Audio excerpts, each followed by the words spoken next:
ජාතික කාලගුණ විද්‍යා මධ්‍යස්ථානයේ අනාවැකි අංශය මගින් නිකුත් කරන ලද ඉදිරි පැය 36 සඳහා සාමාන්‍ය කාලගුණ අනාවැකිය 2025 ජූලි මාස 2 වන දින පස්වරු 4ට නිකුත් කරන ලදී.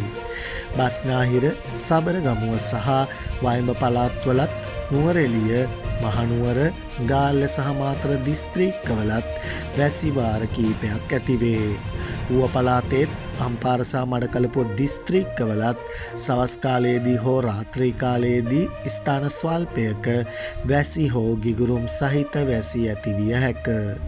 මධ්‍යම කඳුකරයේ බටහිර බෑවුම් ප්‍රදේශවලත් උතුරු මැද සහ වයඹ පළාත්වලත් ත්‍රිකුණාමලය සහ හම්බන්තොට දිස්ත්‍රික්කවලත් විටින් විට හමන පැයට කිලෝමීටර් 30ත් පැයට කිලෝමීටර් 40ත් පමණ තරමක තද සුළං ඇතිවිය හැක.